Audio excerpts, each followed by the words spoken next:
Okay, so we're going to go ahead and answer 1E, but first we're going to introduce some vocabulary. And the vocabulary that we're going to address is absolute value.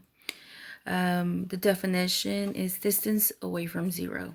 So whenever you hear the word absolute value, it is a fancy word for distance away from zero.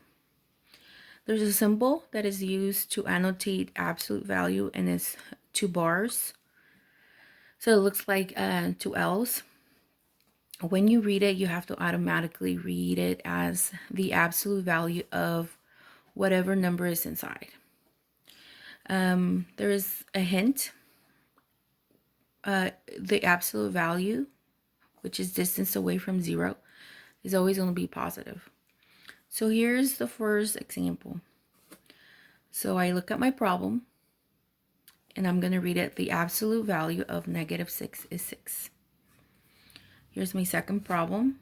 I'm going to look at it. I read it as the absolute value of 5 is 5. So you may be wondering, well, wait a minute. This is a positive 6 and this is a positive 5. There was a -6 here and a positive 5. I don't understand. Just remember the definition.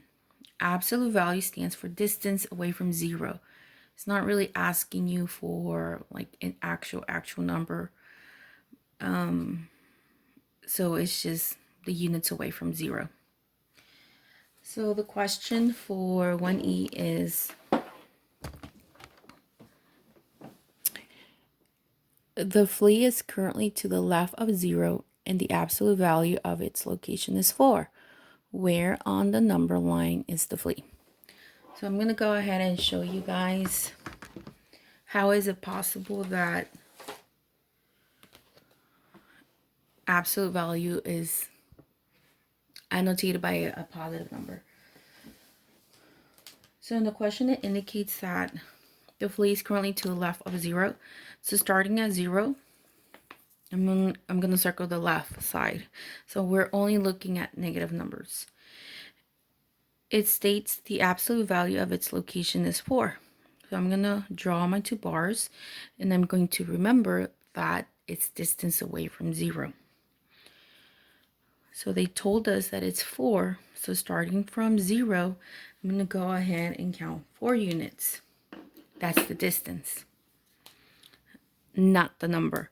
So that's 1, 2, 3, 4. The distance is 4.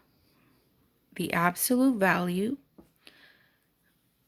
of -4 is 4. Therefore, the answer is -4.